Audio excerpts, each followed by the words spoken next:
Smoking these meats, just set the charcoal up and you set the wood chips up, and then smoking meats, grilling meats, good smoky flavor. Smoke a brisket for like 12 hours. You smoke lemon chicken, smoke salmon, you'll love it. Bison sirloin, ribs and sausage, so I'm looking forward to that. Today we got a brisket on the big guy and some pork ribs on the green egg. Meat like a brisket. I got ribs in there. Finishing off the brisket and the ribs. And I'm just sitting in our backyard, finishing off this brisket and these ribs. But hopefully for Canadian Thanksgiving, you get to eat a lot of brisket and ribs. How many of you guys are eating brisket and ribs tonight? Brisket and ribs. They taste doubly better when you hunted the animal yourself. So what are you guys making for dinner? Brisket and ribs, I hope. Delicious. Brisket and ribs. The ribs and the brisket need to be eaten. I want to try your brisket. I want to try my brisket. It's a pretty tough cut of meat. The ribs and the brisket. Are you excited to have a rib tonight? I want my baby back ribs. Yeah, that's what I'm talking about. Sweet Baby Ray's barbecue sauce. That is going on the ribs. Sweet Baby Ray's. Sweet Baby Ray's. The Sweet Baby Ray's. Sweet Baby Ray's is very good. Sweet Baby Ray's. Sweet Baby Ray's. We have just applied the Sweet Baby Ray's. Sweet Baby Ray's. Sweet Baby Ray's. Maybe throw some Sweet Baby Ray's on the ribs and take it from there. She's waiting for her ribs. I mean, she knows what's coming, and Sweet Baby Ray's.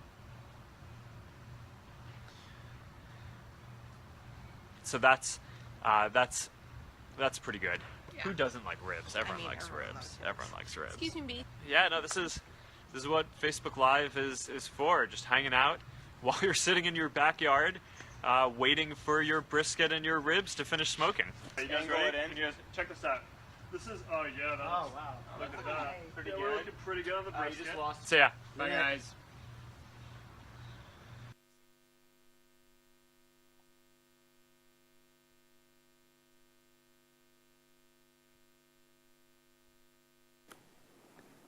Let's see if this is going to work. Cool. All right.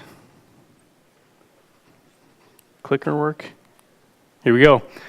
So hello, everybody. Welcome to DevReach 2018. For how many of you is this your first time here? Cool. Good number. Good number. Just so you know, I'm going to set the bar really low here today to start things out. I'm just going to put that out there right now.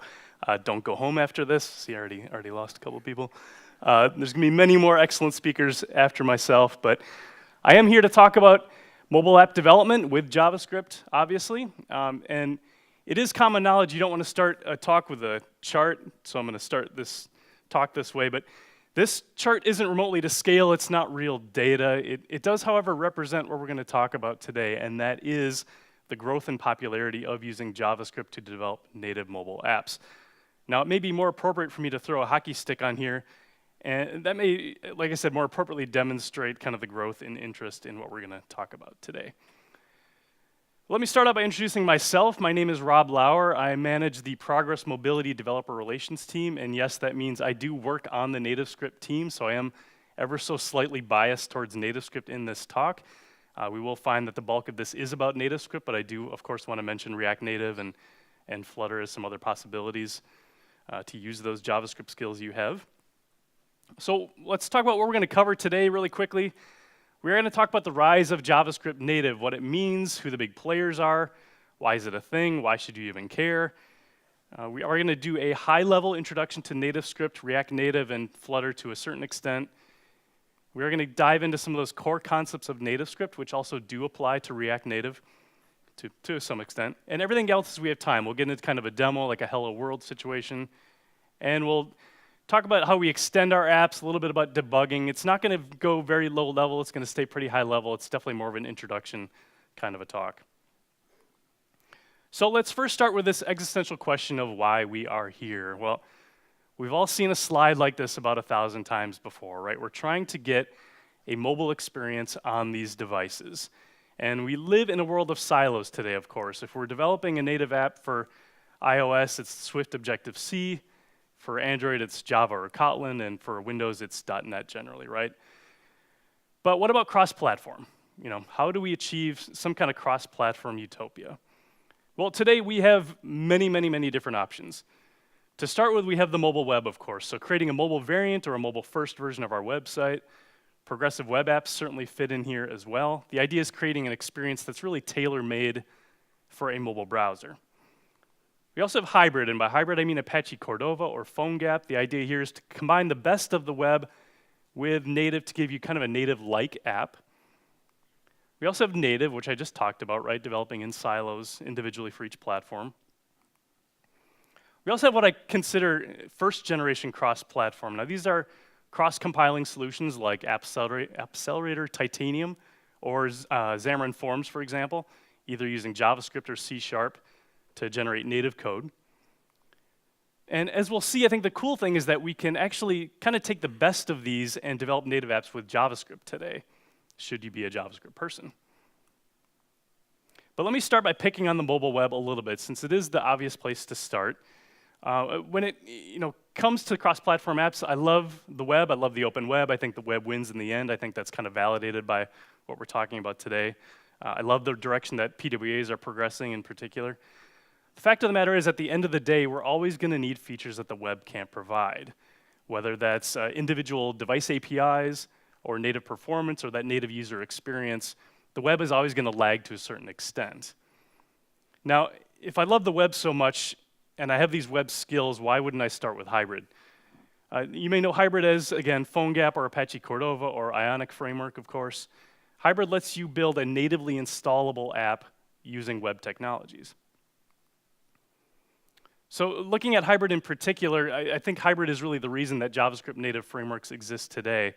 So the hybrid model preaches this ability to create that rich experience on a native device. Weeks is a product out of Alibaba. Interesting one because they use the Vue.js framework. They're also not really taking off necessarily, but they're still definitely a player to consider. Now, aside from NativeScript and React Native, there's Flutter. Now, Flutter is a relatively new entry into this arena. They are a product from Google. I do, at this point, kind of want to disqualify them from this talk because the one big knock on Flutter is that they use Dart and not JavaScript. Now, Dart is kind of a JavaScript derivative, I guess you'd say. Certainly worth taking a look at. It's growing in popularity, but the Dart is kind of a ball and chain, if you will, to their framework for some people. So focusing on the two big players, NativeScript and React Native, both NativeScript and React Native work basically the same way. You're writing JavaScript, and it's running in the JavaScript VM on the device, right? You're using native UI. This is not cross-compile. JavaScript's actually running on the device. The big difference between the two is that NativeScript is focused on writing once by default and then building for multiple platforms, while React Native is focused a little bit more on learning once and then writing for each platform. But you still are sharing a fair amount of code between platforms. Some other quick differences between the two. When you're writing plugins to extend your app into native device APIs, with NativeScript, you're writing those plugins with JavaScript or TypeScript. With React Native, you're writing that with native code. With NativeScript, you can take advantage of Angular or Vue.js or no framework at all. You can write in JavaScript or TypeScript. With React Native, you have support for React, obviously. NativeScript provides 100% day zero API access. What do I mean by this? Well, when iOS 13 comes out next fall, you're not waiting for NativeScript to access those new device APIs that are released. You can actually access those on day one. There's nothing preventing you from coding against those APIs directly. With React Native, you do have to wait for the native modules to kind of catch up to those new device APIs.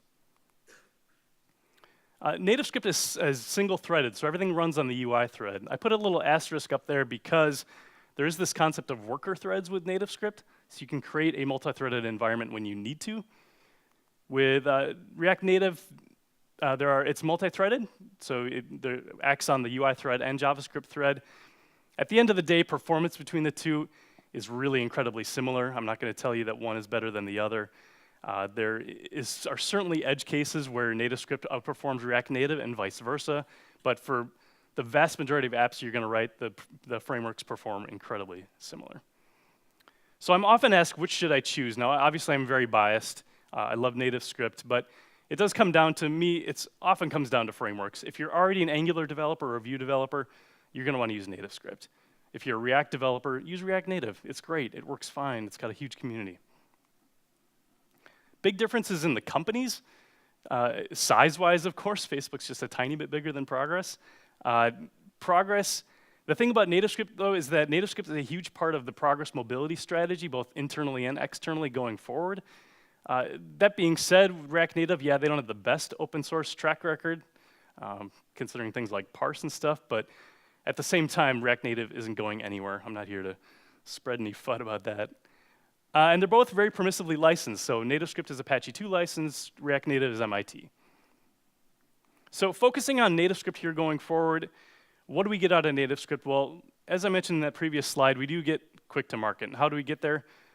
Well, we get there by sharing code between iOS and Android. You'll see how we can use one code base to develop the same app for both those platforms, sharing virtually 100% of our code. We can reuse existing skills and teams. We're using our web skills that we've been honing for years. We have existing teams, web teams that we can use. We're not hiring additional iOS and Android specific developers. We can also leverage existing libraries, so CocoaPods, Android jars, JavaScript libraries on NPM. You can plug those all into NativeScript and they work just fine out of the box. In terms of the best experience, you're going to find native UI. We're not talking about web views. There's no hocus pocus magic going on here. It is native UI driven by JavaScript.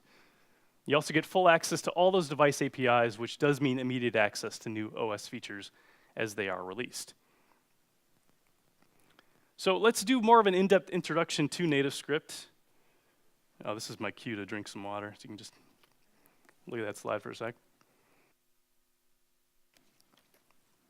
All right. So I want to do a brief timeline of the history of NativeScript. So back in 2015, we had our 1.0 release. This is a lot of our core engineering and our product launch. So NativeScript has been around for a while. In 2016, I consider the product mature. We had our 2.0 release. It was basically production ready at this point. 2017, very much focused on adoption. My team, the DevRel team, is very focused on getting NativeScript out in the hands of developers, enabling them to be successful, making sure we were growing our community. 2018 has still been about adoption, of course. It kind of always is going to be about that. But we're also looking at extending NativeScript internally at Progress in other Progress products, but also extending externally via public resources, our marketplace, extending it with plugins and app templates and such. And one way that we look at kind of the success of what we've been doing in terms of adoption are NPM downloads.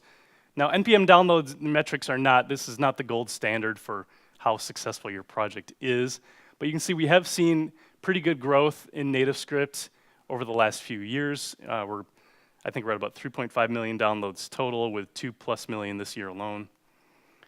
It's more interesting maybe when you start comparing us to our competitors. Now, again, we're just kind of looking at trends here. We're not looking at raw numbers. But you can see how React Native and NativeScript combined are really eating into Ionic, so there is a demonstrated need in the community for this technology. Now, today during this talk, I wanted to kind of bring in some guest speakers here a little bit. I invited some neighborhood kids and my own kids over to kind of fill in some of these gaps. So we'll see how audio comes through here. All right, Ellie, what is NativeScript? All right, she doesn't know. So we have a lot of work to do today. So Ellie, what NativeScript is, in case it's not obvious, NativeScript is an open source, free and open source Apache 2 licensed framework. You build truly native apps. I'm going to repeat myself 100 times. These are truly native apps you're building for iOS and Android. You are using your web skills, so you're using JavaScript, you're using CSS, using a very friendly HTML-based markup as well, or HTML-like markup, I should say. And like I said, you're using popular frameworks like Angular, Vue, and existing libraries that you'll find on NPM. So now that you kind of have a high-level idea, sort of what NativeScript is, I thought we'd dig into what differentiates NativeScript from some of our competitors. I got another guest here. This is my son. NativeScript difference. I have no idea what that is. God damn it. So 0 for 2. So I have a lot of work to do at home, clearly, with my son. But I can kind of dive into the NativeScript difference here. Part of the NativeScript difference is focusing on a really rich animated UI, right? If we're going to tell you that NativeScript is better than hybrid, for instance, we need to prove that. And a big part of that is providing this fully native UI. So we feel apps should look good, feel good, and really be fun to develop, right? Especially for web developers. We're also very focused on performance, so we want to measure ourselves against our competitors, make sure that we are as fast, if not faster than them as time goes on.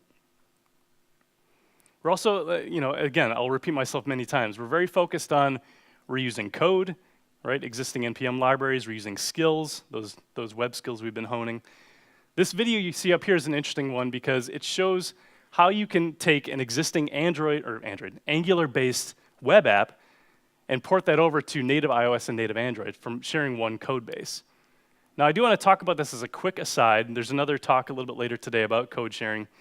But when you look at the traditional MVC pattern of app development, and you want to take advantage of this NativeScript code sharing idea, you can see this ridiculously oversimplified image of this, is that instead of writing different models, views, controllers for each one of these platforms, when we talk about NativeScript and code sharing, we can actually share our models and controllers across all three platforms. It's just the view layer that's going to be different between web and between our iOS and Android implementations.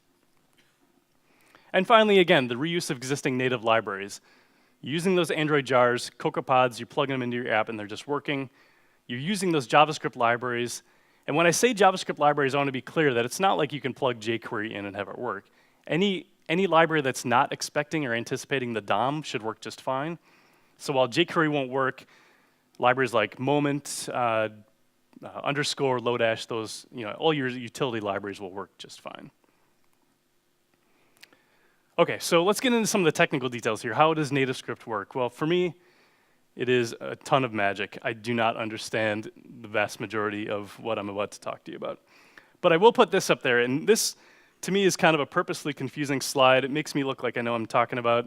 There's fancy words like call dispatcher and type conversion in there. But for me, as a very ultra-pragmatic developer, it helps me to look at code. And so if I were writing NativeScript-compatible code for Android, it could look something like this. I'm not saying you want it to look like this, but it could. Now, I'll give you a second to kind of parse this because this is JavaScript instantiating Java Android text format time object, calling the set method, and then logging the return value of the format method. Okay, kind of cool. Same thing on iOS. This is JavaScript code instantiating an Objective-C UI alert view class, setting the message property, and then calling the add button with title and show methods. So when I run this on an iOS device, I'm going to see that native alert there. Okay, it's kind of cool. Now, one cool thing is that those methods map directly to the UI alert view docs from Apple, so you can effectively copy and paste code over in certain scenarios, right? And again, this code is all running directly on these devices on the VMs. So with Android, it's running on the V8 engine, and with iOS, it's running on JavaScript core. But what you should be saying to yourself is, why on earth would I want to write JavaScript that looks like Objective-C? For some of us, that's like worst of both worlds, right? And this is where NativeScript, the NativeScript module layer comes into play. Now, NativeScript modules are abstractions on top of native APIs. So it provides kind of a unified API across these native APIs. Now, a good example for me, again, is looking at the file module. Now, instead of knowing what an NS file manager is or Java IO file, any of that, we have these two simple lines of JavaScript that are abstractions on top of these APIs. I don't need to know anything. In fact, granted, I've been a developer for 15, 20 years or whatever, and I can't tell you how much I appreciate the fact that I don't have to get into these specific native APIs. So kind of a simple, like dumbed down, certainly dumbed down for me, version of understanding how NativeScript work is that I'm writing a lot of application code, and 99 times out of 100, that code is going to be written against those native modules, those NativeScript modules, so that cross-platform API. There are those individual situations. Maybe I'm accessing some kind of crazy, unique device API where I want to code directly against the NativeScript runtime, and that's where that code where we talked about a little while ago that's running right against Android or iOS may come into play. But at the end of the day, the NativeScript runtime is going to collect all that and spit out these beautiful Android and iOS apps for us. So at this point, you still may be wondering, like, how do I take these concepts and really build an app? So let's go into some of those details here. So we'll put it all together here with our markup. Now our markup, like I said, it's a very HTML-like markup language. It is different from HTML. You can't really use HTML in a native mobile app, but we kind of simplified it for you. We're going to throw JavaScript in there. JavaScript's going to run our app. It's going to be the business logic behind our views.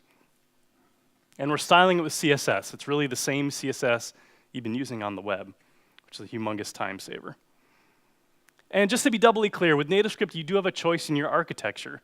If you're writing with plain JavaScript or plain TypeScript, we do have a built-in MVVM pattern you can take advantage of. Otherwise, as I mentioned already, Angular or Vue support is baked in as well. Actually, the Vue support is a community-supported integration that we kind of support in our own way, supporting the community which supports Vue. All right, let's talk to this guy again.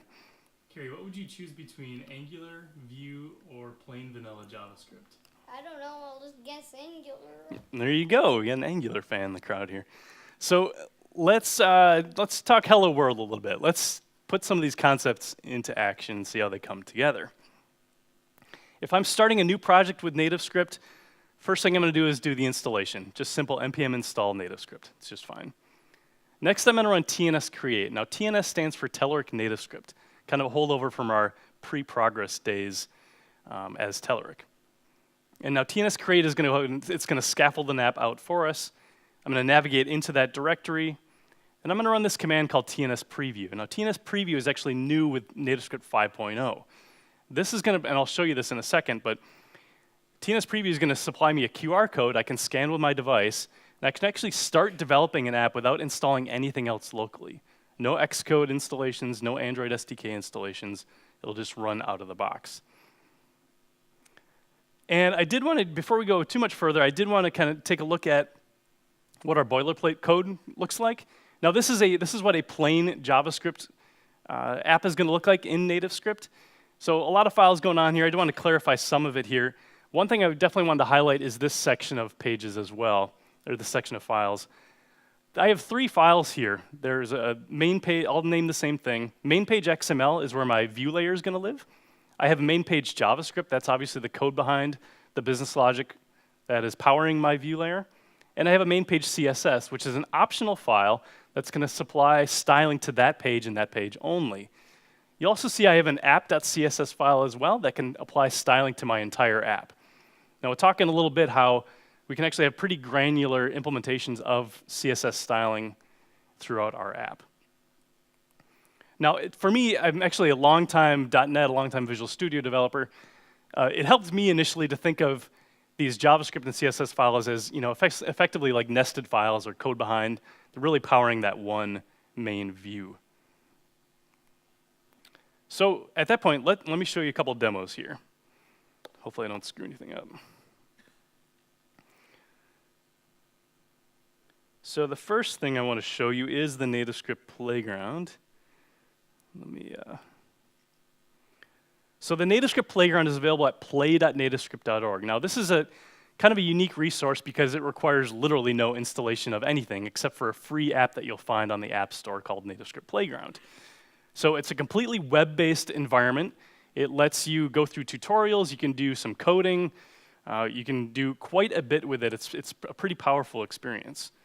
And while I do this, I should plug in my phone so we can mirror my display. So by default, we can choose between a variety of frameworks. So we can choose between Angular, Vue, plain TypeScript, plain JavaScript. I'm really boring, so I'm going to choose plain JavaScript. And you can see that. By default, you get a QR code. So now after I've gone ahead and downloaded these free apps that are available on the app stores, I can just scan my QR code. Let me get my QuickTime player up here.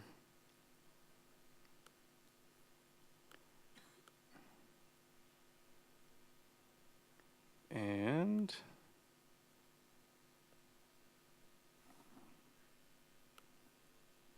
did I do the wrong thing? Is it screen recording? It's screen recording. Maybe not. All right, this might not work.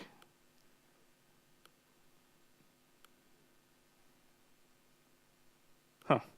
Well, never focus on a demo that isn't working, so I'm going to skip the the phone part of this. I take that back. My phone was asking for something.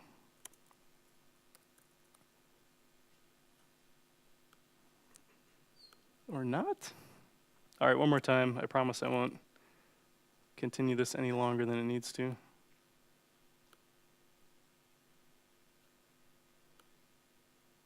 There we go. I knew I was on the right path. Okay, there's my phone. And take you out of full screen. Yeehaw, here we go. So I'm going to go ahead and scan this QR code.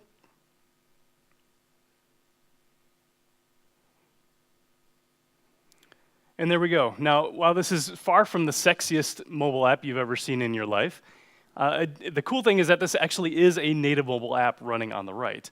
And so if I go in here and jack up the size here a little bit, you'll see some of this, the example of the markup, and I'll talk about some of these UI elements and these layout containers in a little bit here. But I can go ahead here and I can say something like, hello DevReach, and I'm going to save that, and that's going to, you saw that, instantly change on my device. Now, again, as web developers, this isn't too cool for us, but if you think about it from the context of a native app developer, there's a lot of power here, a lot of going on behind the scenes. Now, there's a lot else I can do with the NativeScript playground. One thing I really like are the interactive tutorials. So we provide tutorials in here for you to get up and started, again, without installing anything locally.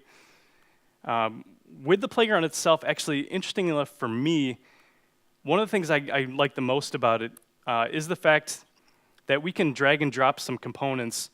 It's not really something that you're necessarily going to use to build your app from scratch. Maybe you might start with this. But for me, it's a great way to learn how NativeScript components work and how the code kind of interacts with the code behind files. So I've dragged that button on there and I save that. It's going to pop up a screen with an unstyled button on iOS. Now you'll see this tap method over here, or this tap event, and it has this on button tap method. I can actually go to my view model, and that on button tap method appears right here.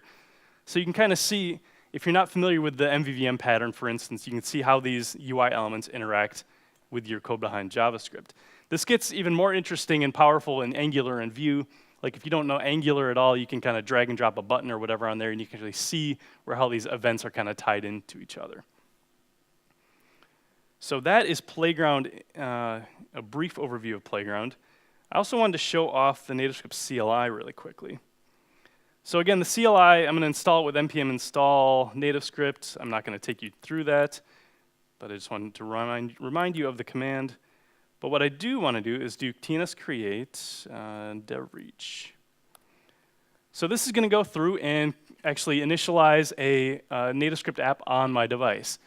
Now you see the workflow you go through, and this is new with 5.0 as well, is it's more of an interactive process. We're going to go through and choose a framework first. Let's go, I'll stick plain TypeScript. So I can choose my framework or non-framework as it is. I can also choose a template to start with. So we can choose between a hello world or a navigation template that uses a side drawer or a navigation with tabs. I'm going to stick simple with a hello world template.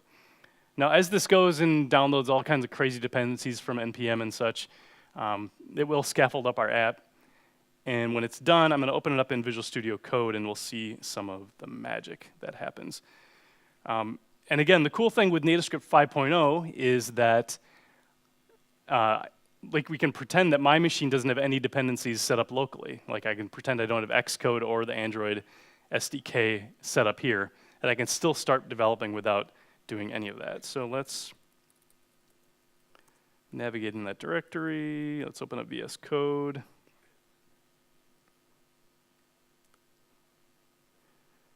And let's just take a look at,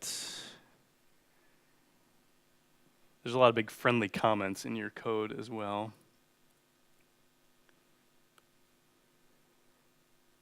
Now, more importantly, I want to run TNS preview.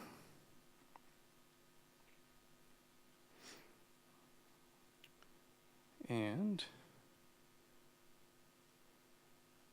uh-oh, too big.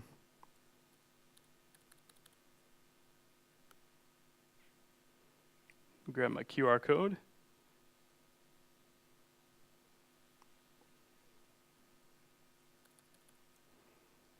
And as that loads on my device, we'll see what's going on in the background there. I can see this app running on my device. Now, again, this is without, I didn't do a full build locally. I didn't go through the 1 or 2 minutes involved with compiling all those native assets. It's just running on my device. So again, the same thing in the playground. I can go here and I can say, look in my action bar. I can get really excited about my app. And I can save that, and the change is going to be synced to my device as well. So this is local development, actually using that TNS preview feature. Now, I can do a lot of my development this way, which is really ideal. However, there's of course going to be situations with a real-world app where I'm going to need to add, say, a plugin, some kind of native plugin, or I'm going to need to publish my app to the app stores. That's where I'm going to need to actually download, install the Android SDK, the Xcode and such, and get into the build process. Now, I can do a similar command with TNS run. Now TNS run, well, that'll actually do a local compilation and load that literal app on my device as well. So that's kind of another step forward in your app development journey. So those are ways to get started really quickly with NativeScript. Now digging into some of the other core concepts here, I definitely don't want to talk about this idea of live sync versus hot module replacement. What I just showed you in those demos is something that's called live sync. And live sync has been with NativeScript since, I think, shortly after V1, if I'm not mistaken. Now, this lets you sync an app to your device without doing a full rebuild. And now you can imagine doing full rebuilds of apps can take a minute or two. That's a big pain. It doesn't really do well for that whole iterative development process that we enjoy. However, live sync does have some issues in terms of if I'm changing a JavaScript file, for instance, my app does have to restart, which can take me out of my development flow. It can take me out of my navigation flow in the app itself. This is where hot module replacement comes into play. Now, this is new with NativeScript 5.0, and it's in beta right now. But HMR allows you to get that fully stateful rebuild of an app, or reload, I should say, not rebuild. So you make your change, and your place in your app is totally preserved. So it provides much more of a web-like development environment for developing native mobile apps. Now, live sync happens by default. HMR is hidden behind a flag, so TNS run will use live sync. TNS run --HMR will give you that hot module replacement. And HMR does rely on Webpack as well, so you do need to have Webpack configured in your app.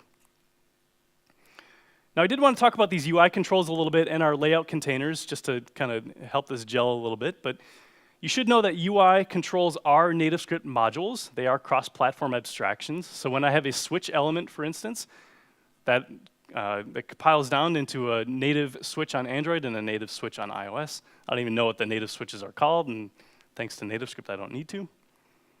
We do support a variety of UI widgets out of the box, everything you see here. And just recall, this is not web views, right? This is native UI. It's native behavior, performance, accessibility, all that good stuff. Now, I put this up here as an example app, just a basic to-do list app. You've probably seen something similar before. I want to take a brief look at this and kind of deconstruct some parts of it when looking at NativeScript code. First thing at the top here is that's a label, right? That's just a label. It's just styled with CSS, very simple. We also have a text field in the middle. It's just a text entry box. We have a list view, or a repeating list of items. And we have a segmented bar at the bottom that helps us filter out our list view.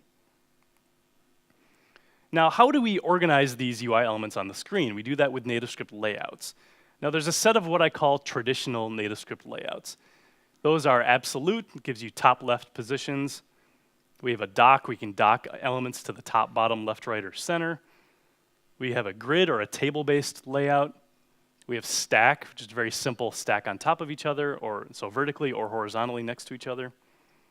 And we have a wrap layout, which simply takes up white space, fills in white space, so elements can wrap around each other.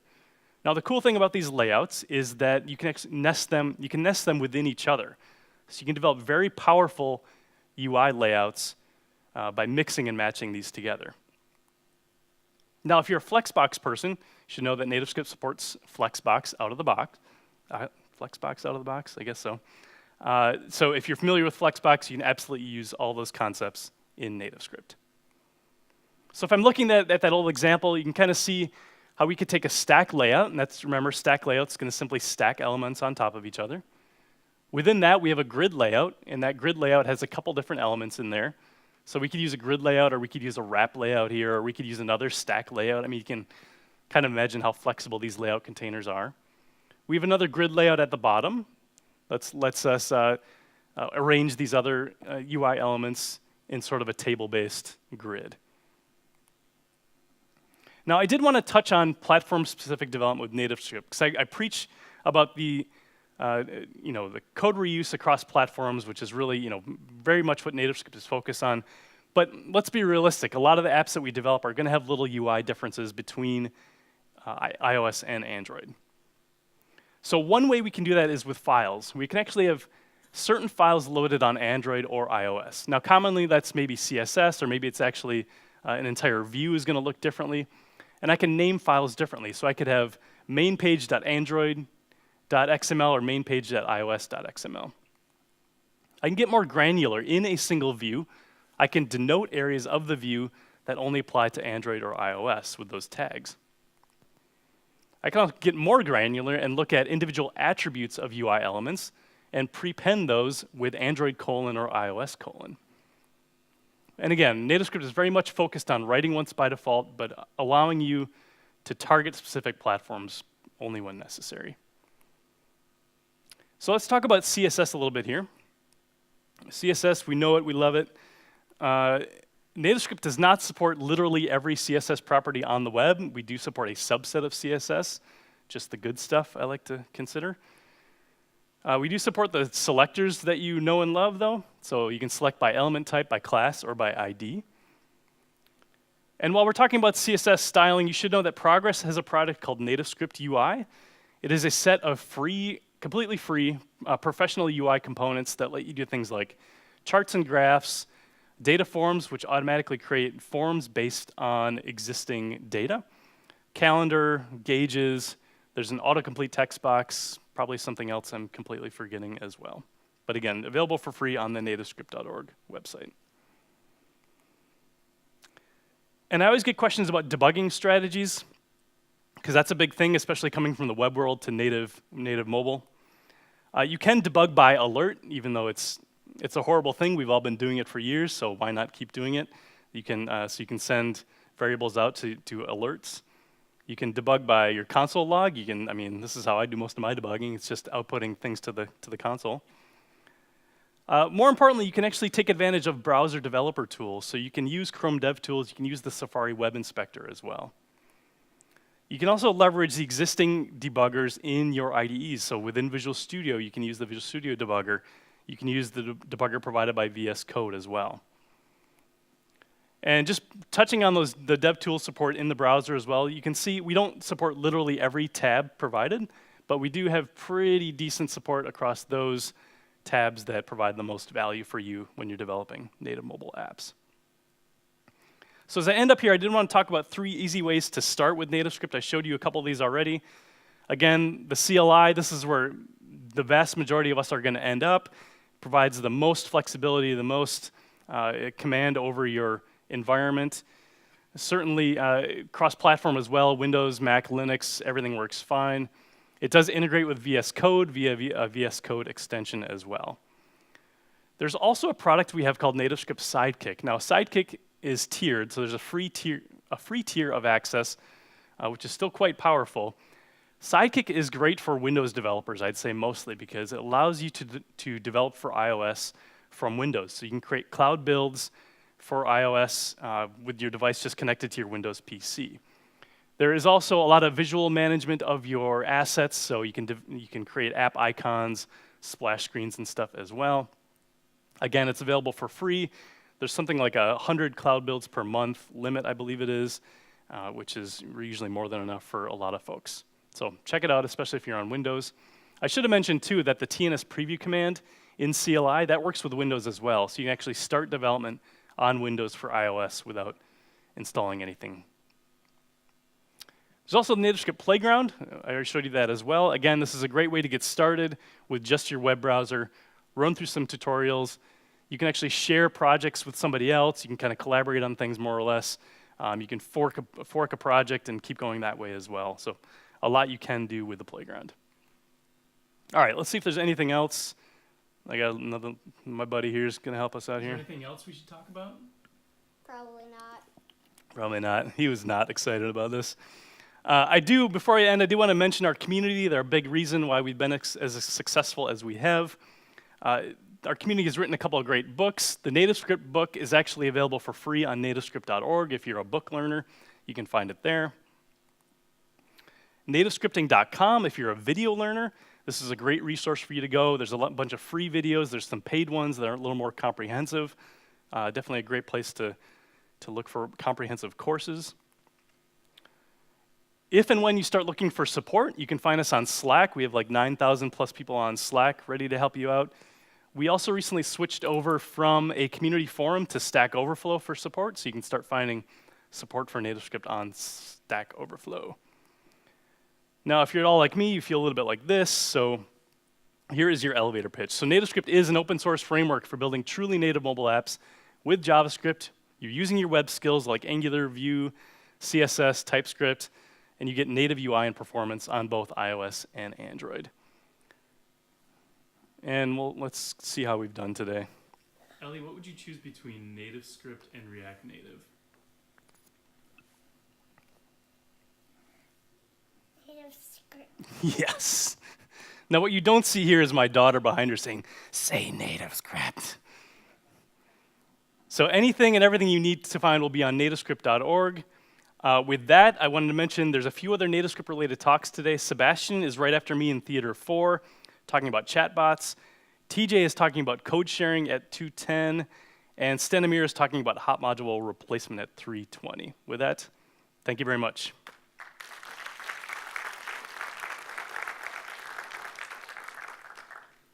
Any questions, since we have a couple minutes?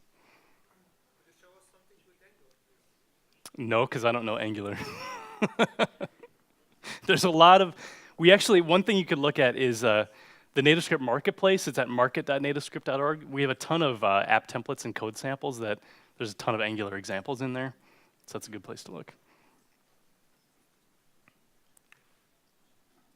Any other questions?